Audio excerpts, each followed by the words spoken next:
आणि यानंतर पुढे बातम्या मुंबई आणि पुण्यातल्या। मुंबईमधल्या 4 विभागांमध्ये शुक्रवारपासून 22 तास पाणीपुरवठा बंद, तर पाण्याचा काटकसरीने वापर करा महापालिकेचं नागरिकांना आवाहन। 15 नोव्हेंबर सकाळी 8 वाजेपर्यंत पाणीपुरवठा राहणार बंद।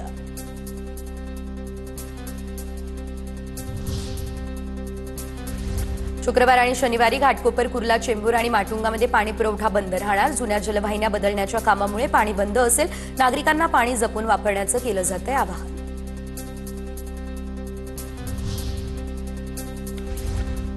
पश्चिम रेल्वे प्रशासन 15 स्थानकांच्या सौंदर्यीकरणाचं काम हाती घेणार। स्थानकांच्या आवारातील भिंतींवरती सुंदर चित्र रेखाटली जाणार।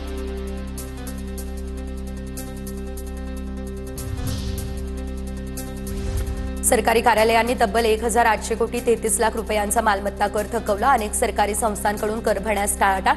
मुंबई महापालिकेचं हजारो कोटींचं झालं नुकसान। मुंबई शहर आणि आजूबाजूच्या परिसरात गारठा वाढला। मुंबईचे किमान तापमान 19 अंश नोंदवले गेले। शुक्रवारपर्यंत हवेतील गारवा राहणार कायम।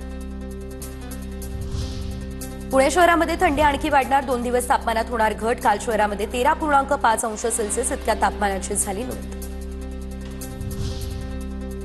पुण्याचे जिल्हाधिकारी जितेंद्र डुडी यांची शेतकऱ्यांसोबत बैठक। पीएमआरडी अंतर्गत होणाऱ्या रिंग रोड मोजणीला आणि जंक्शनला स्थानिक शेतकऱ्यांचा विरोध आणि त्यानंतर ही बैठक। जिल्हाधिकाऱ्यांकडून शेतकऱ्यांच्या सर्व मागण्या मान्य करण्याचं आश्वासन।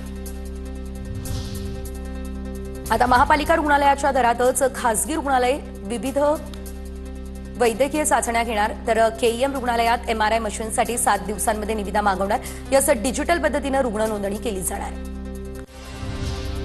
राज्यातील सर्व मच्छीमारांना मिळणार क्यूआर कोड असलेले आयडी कार्ड, तर खोल समुद्रामध्ये मासेमारीसाठी जाणाऱ्यांकडून केंद्राकडून नव्या नियमांची अधिसूचना जारी।